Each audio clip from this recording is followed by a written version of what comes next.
नोकरीचा कंटाळा आला आहे का? असा तुमच्याही मनात विचार येत आहे का? पण नेमकी सुरुवात कुठून करायची हे समजत नाही का? चला तर मग आजच्या पुस्तकामध्ये आपण तेच पाहूया. हाय हॅलो नमस्कार, बुकवाणी या माझ्या यूट्यूब चॅनलवर तुम्हा सर्वांचे हार्दिक स्वागत आहे. आज आपण पीटर थिल लिखित 0 to 1 या पुस्तकाचे सारांशरूपी अभिवाचन करणार आहोत. चला तर मग सुरू करूया. 0 to 1 हे नवीन स्टार्टअप्स आणि भविष्य घडवणाऱ्या मानसिकतेबद्दलचे एक धाडसी आणि विचारप्रवर्तक पुस्तक आहे. पीटर थिल हे व्यावसायिक यशाची गुरुकिल्ली स्पर्धा आहे या पारंपरिक समजुतीला आव्हान देतात. त्याऐवजी ते असा युक्तिवाद करतात की खरी क्रांती तेव्हाच घडते जेव्हा उद्योजक काहीतरी पूर्णपणे नवीन निर्माण करतात, असे काहीतरी जे जगाला शून्यातून एकावर घेऊन जाते. विद्यमान कल्पनांची नक्कल करण्याऐवजी किंवा गर्दीच्या उद्योगांमध्ये बाजारपेठेतील वाटा मिळवण्यासाठी झगडण्याऐवजी हे पुस्तक संस्थापकांना नवनवीन कल्पनांच्या जोरावर आपापल्या क्षेत्रात वर्चस्व गाजवणाऱ्या अद्वितीय कंपन्या तयार करण्याची प्रेरणा देते. या पुस्तकातील पहिला भाग, शून्यापासून एकापर्यंत खऱ्या नवनिर्मितीची निर्मिती. लेखक पीटर थिल यांच्या मते प्रगतीचे 2 प्रकार असतात. पहिली हॉरिझॉन्टल प्रगती आणि दुसरी व्हर्टिकल प्रगती. हॉरिझॉन्टल प्रगती म्हणजे आधीपासून अस्तित्वात असलेल्या गोष्टींची नक्कल करून त्यांचा विस्तार करणे. उदाहरणार्थ आधीच यशस्वी असलेल्या रेस्टॉरंट सारखे दुसरे रेस्टॉरंट उघडणे. परंतु व्हर्टिकल प्रगती म्हणजे पूर्णपणे नवीन काहीतरी निर्माण करणे, असे उत्पादन, तंत्रज्ञान किंवा उपाय जो यापूर्वी अस्तित्वातच नव्हता. थिल यांच्या मध्ये जगातील सर्वात मोठे मूल्य हे याच व्हर्टिकल प्रगतीतून निर्माण होते. नवनिर्मिती म्हणजे केवळ छोट्या सुधारणा नव्हे, ती उद्योग बदलणारी आणि भविष्य घडवणारी क्रांती असते. भविष्य आपोआप तयार होत नाही, ते स्वतंत्र विचार करणाऱ्या आणि धाडसी कृती करणाऱ्या लोकांमुळे घडते. त्यामुळे उद्योजकांनी अनुकरणाच्या पलीकडे जाऊन अशा गोष्टी निर्माण केल्या पाहिजेत ज्यांची कोणी कल्पनाही केलेली नसते. खऱ्या अर्थाने नवीन कल्पना सुरुवातीला अनेकदा विचित्र किंवा अवास्तव वाटतात, पण हा शून्यापासून 1 पर्यंतचा प्रवास असतो. बौद्धिक जोखीम स्वीकारणे, स्वतःच्या अंतर्दृष्टीवर विश्वास ठेवणे आणि पारंपरिक विचारांना आव्हान देणे. या पुस्तकातील दुसरा भाग, स्पर्धा मूल्य का नष्ट करते. या पुस्तकातील सर्वात वादग्रस्त कल्पनांपैकी एक म्हणजे व्यवसायातील स्पर्धा हानिकारक असते. समाज स्पर्धेला आरोग्यदायी आणि प्रेरणादायी मानतो, परंतु पीटर थिल असा युक्तिवाद करतात की तीव्र स्पर्धेमुळे नफा कमी होतो, सततचा ताण वाढतो आणि अल्पकालीन विचारसरणीला प्रोत्साहन मिळते.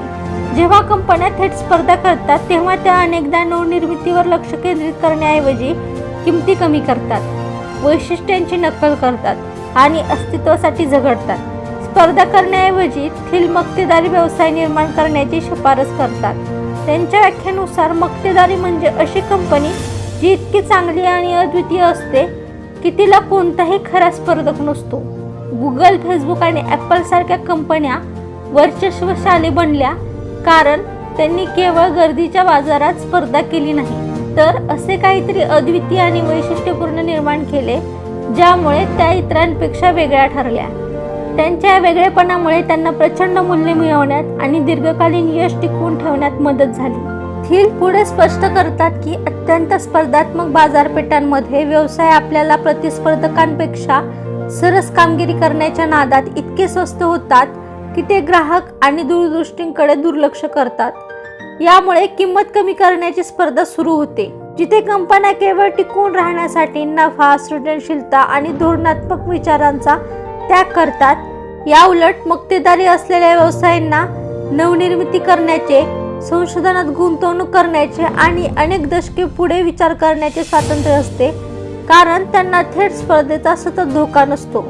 थिल यांच्या मते खरे व्यावसायिक यश हे स्पर्धकांशी लढाई जिंकण्यात नसून पूर्णपणे नवीन काहीतरी निर्माण करून त्या लढ्यामध्ये टिकून राहण्यात आहे. या पुस्तकातील तिसरा भाग, रहस्याची शक्ती. थिल यांचा विश्वास आहे की प्रत्येक यशस्वी कंपनी एका रहस्यावर आधारित असते.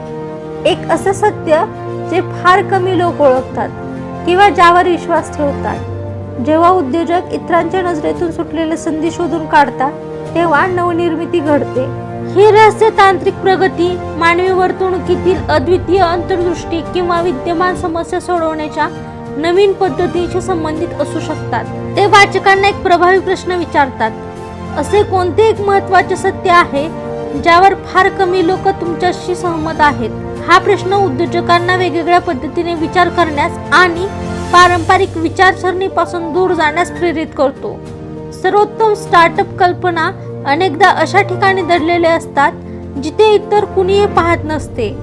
ही रहस्य शोधून आणि त्यानुसार कृती करून संस्थापक अशा कंपन्या तयार करतात ज्या गर्दीतून वेगळ्या ठरतात. थिल स्पष्ट करतात की आधुनिक जगात हे रहस्य अस्तित्वात आहेत. जरी अनेक लोकांचा असा विश्वास असला की प्रत्येक महत्त्वाची गोष्ट आधी शोधली गेली आहे, ते म्हणतात की हा विश्वास धोकादायक आहे कारण तो महत्त्वाकांक्षा आणि जिज्ञासा मर्यादित करतो.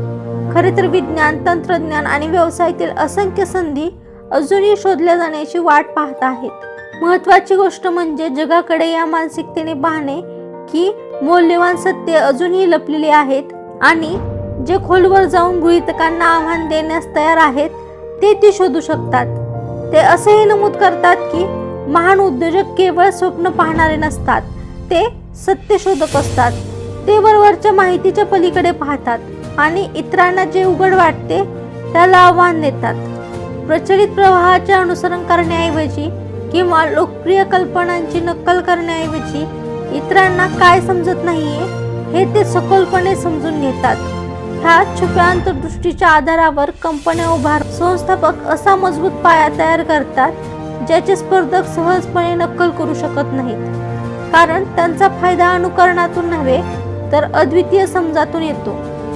या पुस्तकातील 4था भाग, वर्चस्व मिळवण्यासाठी लहान सुरुवात करा. 0 to 1 मधून मिळणारा आणखी एक महत्त्वाचा धडा म्हणजे लहान सुरुवात करण्याचे महत्त्व. मोठ्या बाजारपेठेत लगेच सेवा देण्याचा प्रयत्न करण्याऐवजी स्टार्टअप्सनी एका विशिष्ट मर्यादित क्षेत्रात आपले वर्चस्व निर्माण करण्यावर लक्ष केंद्रित केले पाहिजे. एका विशिष्ट ग्राहक गटासाठी सर्वोत्तम उपाय बनवून कंपनी आपली ताकद, निष्ठा आणि विश्वासार्हता विकसित करू शकते. जेव्हा एखादा स्टार्टअप लहान बाजारपेठेत वर्चस्व मिळवतो तेव्हा तो हळूहळू मोठ्या बाजारपेठांमध्ये विस्तार करू शकतो. ॲमेझॉन हे या धोरणाचे एक उत्तम उदाहरण आहे. त्यांनी ऑनलाईन पुस्तके विकून सुरुवात केली आणि त्या क्षेत्रात प्रावीण्य मिळवल्यानंतर इतर क्षेत्रामध्ये विस्तार केला. लहान बाजारपेठेतील वर्चस्व दीर्घकालीन वाढीसाठी एक मजबूत पाया घालते. थिल स्पष्ट करतात की लहान बाजारपेठेला लक्ष्य करणे सुरुवातीला मर्यादित वाटू शकते, परंतु त्यामुळे यशाची शक्यता वाढते. जेव्हा एखादी कंपनी सुरुवातीपासूनच प्रत्येकाला सेवा देण्याचा प्रयत्न करते तेव्हा तिची संसाधने विखुरली जातात आणि ती स्वतःला इतरांपेक्षा वेगळे सिद्ध करू शकत नाही. एका स्पष्टपणे परिभाषित ग्राहक वर्गावर लक्ष केंद्रित करून स्टार्टअप्स आपल्या वापरकर्त्यांच्या गरजा सखोलपणे समजू शकतात आणि असे उत्पादन तयार करू शकतात जे त्यांच्या समस्या इतरांपेक्षा अधिक चांगल्या प्रकारे सोडवते. हे सखोल लक्ष कंपनीला आपली उत्पादने सुधारण्यास आणि त्या विशिष्ट क्षेत्रात एक मजबूत प्रतिष्ठा निर्माण करण्यास मदत करते. ते यावरही जोर देतात की तीव्र स्पर्धा असलेल्या मोठ्या बाजारपेठांपेक्षा वाढीची क्षमता असलेली लहान बाजारपेठ अधिक मौल्यवान असते. लहान राहणे हे नेहमीच ध्येय नसते, तर प्रथम बाजारपेठेच्या एका विभागात आपले वर्चस्व प्रस्थापित करून नंतर बाहेरच्या दिशेने विस्तार करणे हे ध्येय असते. ही टप्प्याटप्प्यांची विस्तार रणनीती कंपन्यांना नियंत्रण राखण्यास, त्यांचे वेगळेपण जपण्यास आणि अस्थिर जलद वाढीचा पाठपुरावा करण्याऐवजी शाश्वतपणे विस्तार करण्यास मदत करते. या पुस्तकातील 5वा भाग, तंत्रज्ञान आणि दीर्घकालीन विचार.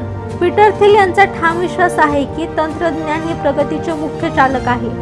ते असा युक्तिवाद करतात की खऱ्या कल्पना केवळ विद्यमान सेवांमध्ये किंचित सुधारणा करण्यामधून नव्हे तर नवीन तंत्रज्ञान निर्माण करण्यामधून येतात.